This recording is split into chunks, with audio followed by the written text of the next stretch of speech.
All right. Hey, this is your girl JQue, and you're listening to Valley Sounds, 89.3 Huntsville. I am super excited and flabbergasted to have in the studio with me today. The Quantaphonics! Yes, I love her. I love her. I love her. I love her. I love her. I love her. Like, I get to reach out and touch y'all.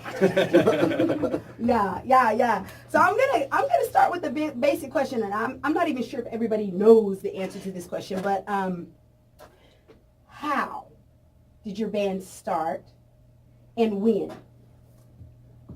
Oh man. Yeah, man. I'll take it because I was in. It it's a loaded question. A lot of people. It's a lot. It's two bands. So in the beginning, I think me, Kevin, and Chris Honeycutt were in a band, and then that kind of fizzled off. And then Honeycutt, our guitar player, started playing with Leon here in an R&B soul band, and that kind of fizzled out at some point. And then we kind of joined parties, and at some point started jamming together for one gig. We liked playing with each other. That turned into one gig to the next one. Yeah, April 2017? That was right before I joined a month after that. Yeah, and then we picked up Tara. Tara, a friend's request, hey, we got a killer girl singer. You want to add her? And we're like, yeah, let's do it. She forced me. She was like, go to their rehearsal, do it now. Yeah, and I was like, okay, I guess I will. And then they're like, I guess we'll keep going. So that was probably... That was 17. Yeah, that was 2017, the summer. So that was me, Jake, Kevin, Chris, Curtis, Tara, Leon. Then we added horns, and that was Brian Brownlee. And Chris Allison had played in the band with us, a Barry sax player. We've had a handful of member rotations, and people sit in with us all the time. But right now we're at 10 people. Yeah. So there's a couple bands came together, and we still like playing music with each other. So it's been fun. We dig it. I like writing music with these guys. We all listen to a lot of music. Right. So that was our base foundation. We all like the same stuff. So. How did you come up with the name? Ooh. That's a long night. Yeah, that took quite some time. Well, you go ahead. Well, we came up with first, we didn't know what to do, so we came up with this name. It was called 20 Minute Stroganoff, which everybody liked. We didn't think it was going to be acceptable in the crowd. We're Googling recipes and we found that, right? Yeah. Because it goes two ways, you know.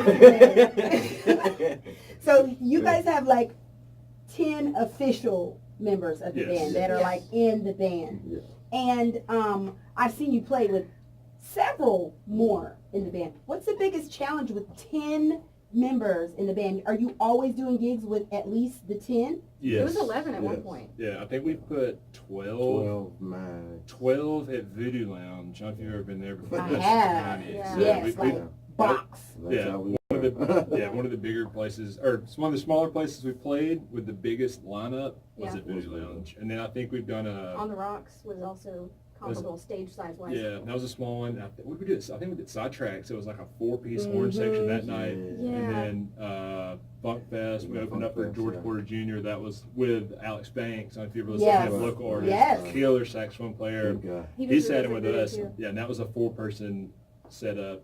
Yeah, so that was 12, 13. Yeah, so it's so big. the biggest challenge for that, I guess, challenge for that? Yeah, what's the biggest challenge for? Rehearsal. Do you want to dance or not? You're right. Do you want to rehearse in this space or? Getting together. Yeah, communication. That's a big one.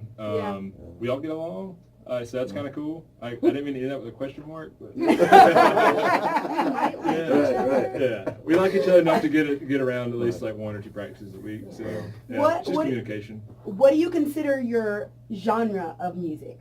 Progressive soul. Yeah. Okay, so you do call yourselves progressive soul, but I've heard you play a few other things, but your favorite is progressive soul. Yeah. And you just released your own original music. It's so good, y'all. Oh my God, it's so good. Appreciate it. How long did it take you to come up with it?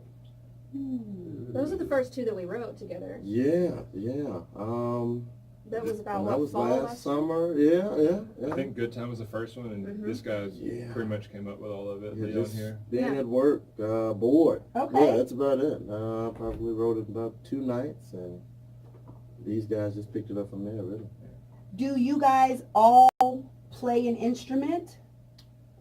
Yeah. Because I know he Yeah, plays yeah, too. yeah. You're Leon is the lead singer. You're the lead singer, correct? Yes. But you play an instrument as well, right? Yeah. I brought up playing trombone, baritone, so brass horn. player. Yeah. And so during your actual performances, though, I've not seen you play an instrument during performance. Yeah, nothing but the shakers Yeah, and percussion I wish you percussion would. and stuff. Yeah.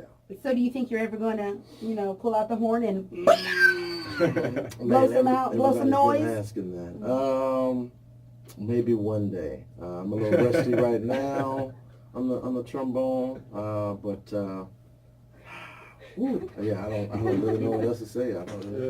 Yeah. I mean, I feel like you would get a little tired, Yeah. It's a lot of Singing in that air horn is- power to be yeah. supporting singing and Tara playing. Tara pulls double duty on singing and playing Yeah, flute. flute, yeah. And we have one. I think we have one original that's got the flute. And one or two now.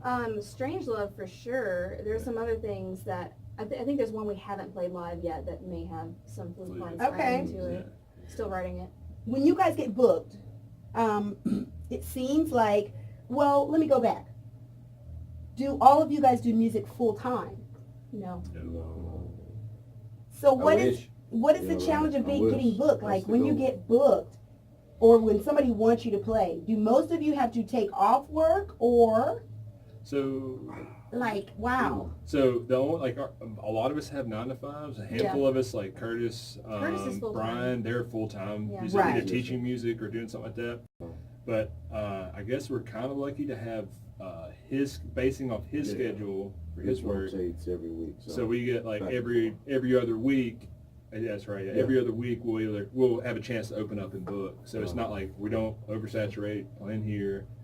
If we try not to, we love playing at home, but I guess the challenge for that is just getting everybody coordinated together, getting everybody on the schedule. We got a big calendar. We all kind of click on, hey, are you available? I'm Okay, available. virtual So- calendars. Right, Yeah. right. So that's a big. I just Yeah, started Big Google next Calendar number. is year. a big tool for us. It's taken a long time for us to get there, though. Right, right. Oh, yeah. And To Jake figure it over out. here is the man. He's the admin man, huh? Yeah. Sure. Okay, Thanks, true guys. that. I understand that.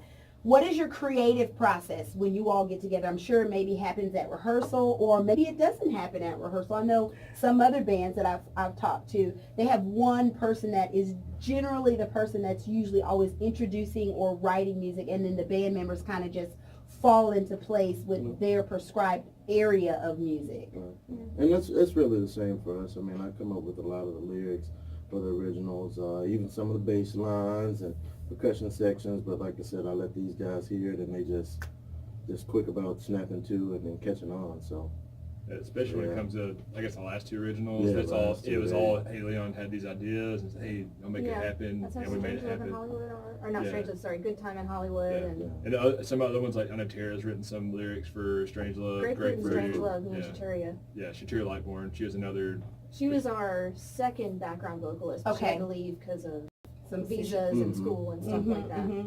And so then, I know you guys have fans, right? Like, what? No. Come on, whatever. Well, here I am right here. Let me Oh, just man, tell we you, appreciate here it. I am Yeah. right here. And I'm a big fan of Curtis. Oh, You yeah, know, yeah. like me and Curtis go, woo!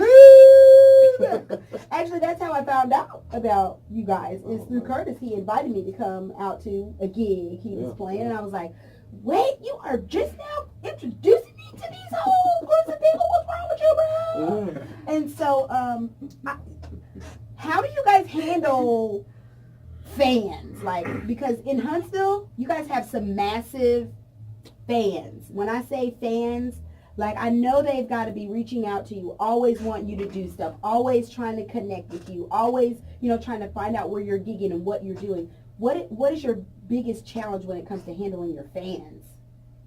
I mean, we do get people Play music. that reach Yeah, out play. to us. I feel like we're a big band, and so we have a lot of friends here. Right. So a lot of those, Right. it's almost like all those people are our friends or family. Right. The majority, I would say, the majority of them, Yeah. and like a handful of people come along. Yeah, Co-workers, coworkers. yeah. Yeah, it's a big family affair, man. It's cool. I don't know.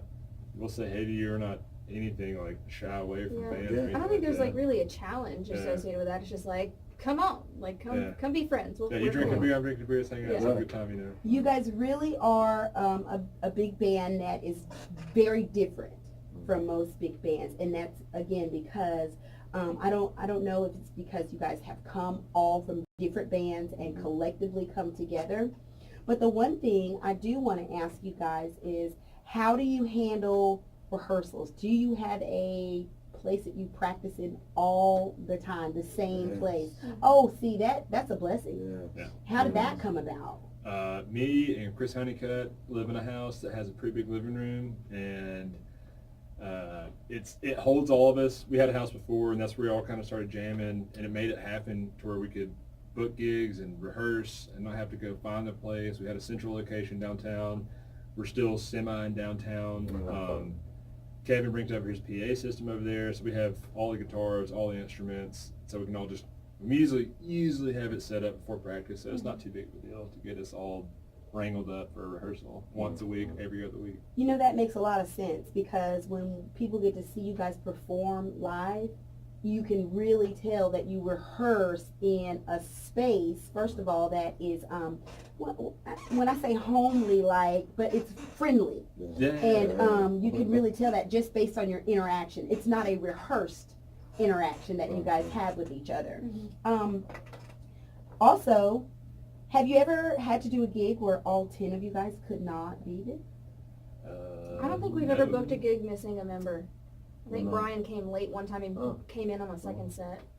Our second gig, Okay. Curtis couldn't make it. Yeah. What gig was that? That was At a country club. Gerald. Yeah, that was, behind the scenes. That wasn't early our days. first gig. Oh. That was like That was an the event. That was a place. practice. Second gig. Okay, it was a practice gig. And so what did you guys do? Did you get a Daryl. sub? Yeah. Yeah, Daryl. Daryl Lockhart. Oh. Daryl Lockhart. Yes. Shout out I Elemental like Lab. Daryl If you too. haven't seen him, go see him. But, Alicia Patty's in the band too. Right. Yeah. And Brian. right. And Brian Brownlee, yeah. Yeah.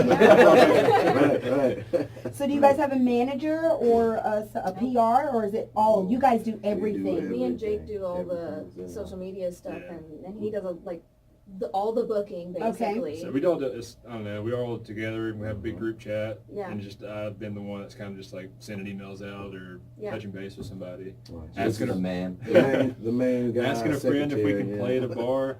Shout out Lindsay Rogers Voodoo Lounge. Thank you for letting us play there the first time. Yeah, That was our okay. first gig. We're coming up on our 1 year anniversary. Yeah. back Yeah, there. yeah, we're coming up. January is to be the 1 year. So yeah, that's pretty cool. All of you guys are Huntsville based.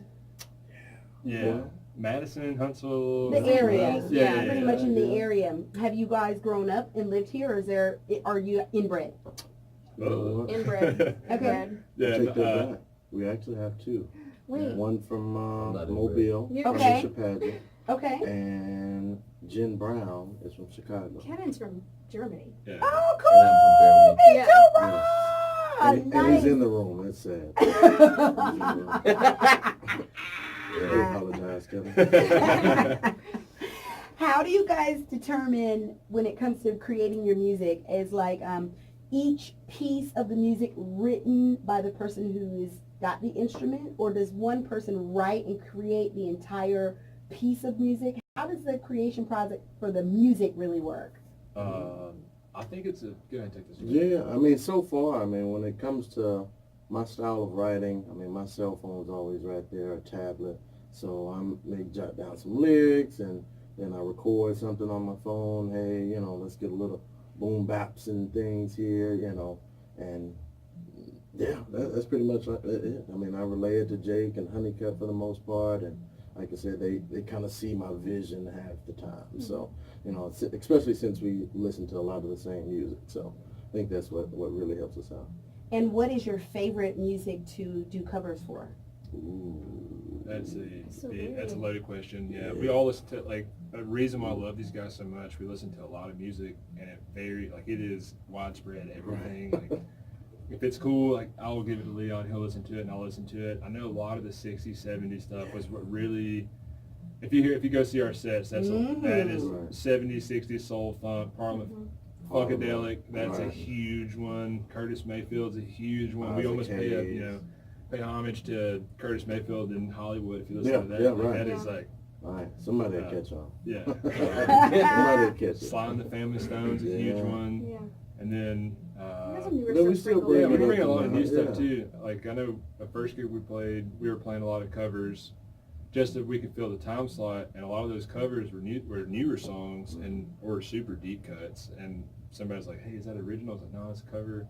It's so and so, some indie artist, and or something that nobody really picks up on." But it's a huge spectrum of music that we try to cover and play and pull from.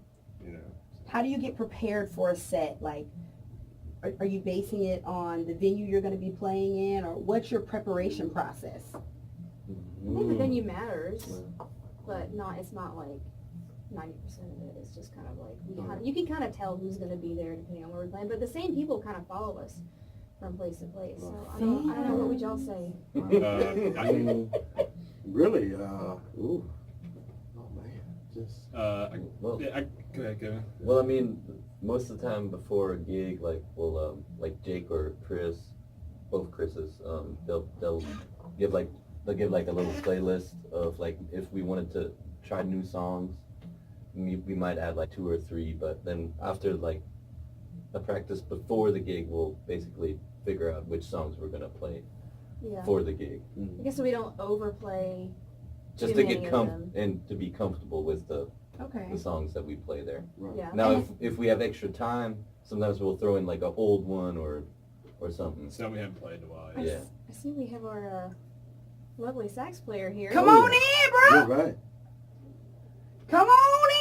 This thing like a chicken wing. So we got some more members here, y'all. We got more members coming in. We always like that. I wish I could have all 10 up in here. Right. Oh. Bring There it you on. go. Bring We it got on. Daniel Newton, What's up, saxophone. Dave? Right. D? Pull I a chair forgot to up. mention him. Oh yeah, Daniel Newton, new member of the band. Sorry. Nice. And he's got his all gear on and everything. That's what I'm talking about. Whoop, whoop. Nice to meet you. Nice to meet you. JQue. You guys, I want to know when you came up with the song. I'm just gonna tell you, Hollywood is like off the chain. When I tell you off the chain, it's the sound, the dynamics of the song. I can hear every instrument in that song and how it relates to the lyrics that you wrote in that song. And so how long did it take you from beginning creation to mix to master to putting it on the album to actually releasing the album to make it so fly? Ooh, oh man. Forever. So Leon came up with that one. You can explain that, and I'll explain the process of how we got it low. Yeah, I mean Hollywood. As far as the meaning, let me ask you this first: have you caught on to the meaning? Of the song? I don't know. I want you to tell me to make sure I did catch on to the meaning, because I think I did, but that's the whole reason why I was asking about the creative process, because it's like, is this song really what I think it's talking about? If you're thinking it, it probably is. Oh. Yeah, what you're thinking is probably right. I mean, we all go through our own personal issues, ups and downs, and when it came to Hollywood, that was just something I was kind of dealing with at one time, and it just pretty much, I don't really even know how to explain it. It just came out on paper like, hey, I'm wanting this, but at the same time, this person over here, they're, great and everything, but I'm just not ready there. And so, it just really spilled out. And I kind of relayed my message that I was trying to get across to Jake over here. And he just kind of picked up on it. And the horn sections, Brian Brownlee, like I said, with him working with the school systems, he composes a lot of music for Jemison High School. So, he came up with that intro. So, he just kind of went left field with it, and Jake, him and the bass lines, the groovy bass lines are just, I'll let him take over from there. Yeah, so as far as that process, how that song came about, he's on point. I came up with the lyrics. I think either Kevin or Curtis came up with that bossa feel. That's what that was the name of it forever before we got a title. Well, I mean, Chris told me, kind of what he wanted, and I kind of played something for him. And he's like, yeah, sort of like this, sort of like that. And so I tried to find the in between, not to go straight bossa nova, but if that makes any sense. Yeah, the rhythm gives it kind of a movement to it. So that recording, so we play a lot. If you ever come to our shows, we play a lot of our stuff live already. There's already thanks. So there's like 6 or 7 originals out in the wild that have been getting played. And I think we're about to add some more at these next couple shows. All right. So yeah, we're moving into these hour and 30-minute slots where we can do original shows. I'll get back to that in a second, I guess. But it's really cool. The recording process we did. We took these two to Fame with Sean, Patrick, and Cody G. They invited us to come drop some tracks, and or was it? Well, we recorded them in July. Yeah, we recorded them in July. We've been sitting on them for a while, and we did. That was Fame Recording Studios in Muscle Shoals, and that was in Studio A. And I think Hollywood was done live at 2 or 3 takes. We only did about 3 takes on Good Time and Hollywood. Yeah, all live. All live. Yeah. Vocals, horns, everything Yeah, at once. no track by track. It was all together. Yeah, I was really nervous. Yeah. Oh, yeah. Yeah, it's a super cool There's room. no room to mess that up. I think Don Sergli produced or mastered it. Yeah. Super cool guy. Ran the board Spencer was for the guy recording. Yeah, us. Spencer was there. It's a cool room. A lot of history there. A lot of cool like Wilson Pickett and Yeah, Sky Rita, Dog, Etta. Allman Brothers stuff. It's a cool room, man. Aretha Franklin, the Swampers, like that was being in there for us. Like, we have a horn section, a big band. Like this is really sweet. Just the vibe itself just kind of made everything that much better. And I felt We that were all song. freaking out just a little bit. Yeah, that song's full. That room, playing Yes. in that room is really full. Like we heard it back. Like, oh man, like that's. Yeah, it That's sounds it. like that because it's amazing. You can hear every aspect of the music that, in that song. And so, yes, it meant, and I understood exactly what you meant about it, which I think is great because, again, with you, the song having that meaning and then having 10 people to contribute to that kind of really makes the impact of the song even greater because you've got horns, you've got bass, you've got big band sounds are just not the norm. Right. Not these days. Not in the 21st century. And then for you guys to play as a big band and to be booked as a big band, I really commend you because that in itself in my brain, I'm a music lover and I used to do promotions and I used to do music gigs for booking. And booking big bands, what? The space, first of all, is usually always the challenge. And then the sound, secondly, is the challenge. The venue usually is not always acoustically available to handle the sound. Or the sound guy. Yeah, that's what I'm talking about. I didn't really want to say sound guy. I didn't want to call any sound guys out. That was Kevin. that was Daniel Kevin. Bullard. You're the 11th man. You're the jam. We love you, buddy. Honorary Q member. Yeah, we had the honorary Q member, Daniel Bullard. Pretty sure he's a UAH alumni or Calhoun Music School. Yeah, Definitely UAH. I don't know. UAH. And he's like our main sound guy that we can take on the road with us or take us anywhere. Yeah. He went to Fame and everything. Killer guy. Very professional. Shout out to Dan Bullard. He's jam.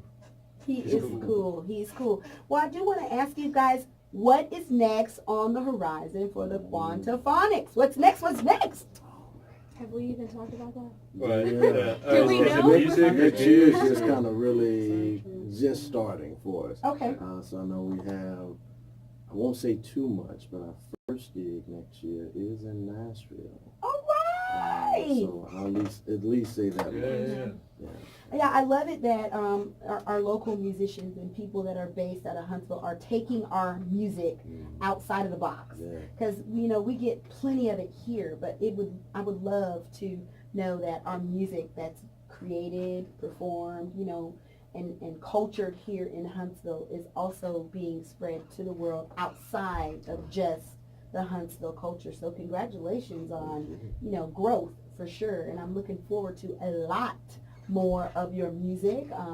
I will be at your live performances, and if Thank you see the girl out there who's all just in her own world, in the and front, yeah, in the front. that's I me. saw you. Mhm. I All saw up you. in your face with the camera and taking sound and all. That's me. Appreciate it. I thought I saw you. And I use that for guilty pleasure of myself. I don't Nothing wrong with always it. share it on social media, but I love the feeling and the vibe and the connection that I get from live music. And so you guys are really an amazing performance band. And now that you have a single out, and I mean a few songs out, your sound is just amazing. Keep Thank you. doing Thank you. what you're doing. Keep, infusing the music culture, not just here, but, in the world, because we need, bands and people in the music, who love to share the music with each other and with the culture.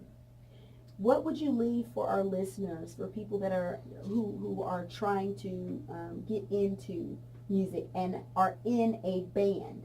What's some piece of advice that you would give to them as they're trying to cross into that big sound? Oh man, think big. Yeah. Never stop. Stop trying to pursue your dreams. I mean, when it comes to music, you have to think outside the box too. Yeah. So, I understand. We all have our favorite artists and things of that nature, but I mean, try to be better than your favorite artist. That's one thing. I would add something to that too. I would say, I think the thing that's made it the best for us is don't be afraid to get weird with it. Right, Like, right. don't be Get afraid to weird. try something new, even if you don't think it's gonna work. Like, if you're in rehearsal with everybody, you have an idea, you don't know if it's gonna work, you just suggest it. All they can say is like, well, maybe not that one, but another one. Just get weird, Right. get outside the box. I think, especially for the Huntsville scene, like, go support each other if you're a musician. Yeah. Right. Even if it's something you're not into, just go check it out, network with people. I think that's what's helped us out a lot, getting gigs, because we didn't. We got a lot of friends. We got a lot of friends, and we didn't have a single until like a week or 2 weeks ago, 3 weeks About ago. 3 weeks ago? And we were booking with no demos, no nothing. Yeah. We just like showed up and had friends. Just that were word of like, mouth. yeah, like, hey, I trust you. Like, do good, don't do bad. Yeah. So we had a lot of friends, like, Voodoo Lounge, Lone Goose, OTBX.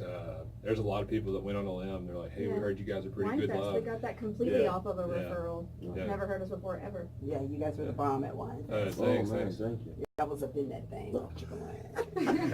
I say don't be afraid to take that step. Don't be afraid to go out there, go out on a limb for your music. Like, you get comfortable in what you're doing, your everyday life. Some of us have other jobs, but trying to transition into making this our full-time job, and it's you're gonna be uncomfortable for a little bit trying to get out there, but you stick to it. Prioritize. Doors open. Well, Yeah, I mean, like, for instance, just about pursuing it. Like, today, I had to go to like 3 different jobs. I had to go drive to Tennessee, and I was looking at my clock the whole time trying to make this. Right. That's because it's important to me, and I just think, if a real musician would have that mentality, and I think, that's what it takes, to make things happen, basically. We'll all be at rehearsal like right after this. I We do have a understand rehearsal. that. All right. Well, tell the listeners how they can connect with you and connect to your music as well. Why, thank you for Your asking. lady voice. Everybody get ready. Find us everywhere at Quantaphonics. We dropped the no more the, because when we release the singles on Spotify and everywhere else, it's just Quantaphonics. So Instagram, Twitter, Facebook, YouTube, all your streaming platforms, all of them, I'm pretty sure, right? Yeah. It's just Quantaphonics. If you can spell it, you can find it. They're on Songkick now, so you can follow us on tour. If you want to come check out live shows, we've got. Yes. Well, you know what, guys? I appreciate you coming in and sharing this time with me, sharing with our listeners more about the Quantaphonics. And I appreciate you taking time out of your day to share with me. I'm encouraging you again to continue putting out great music, great sound, infiltrate the music industry. Drop your girl, JQue, a couple, you know, every Yeah. time you have Will some do. CDs or some Oh, yeah, music. And we get it out there as much as possible. I support you 100%. Thank you. And our listeners are loving the Quantaphonics. Thank you so Loving the much. Thank you. Quantaphonics. This is your girl, JQue, and you're listening to Valley Sounds on 89.3 Huntsville. Thanks so much for tuning in, and thanks for listening.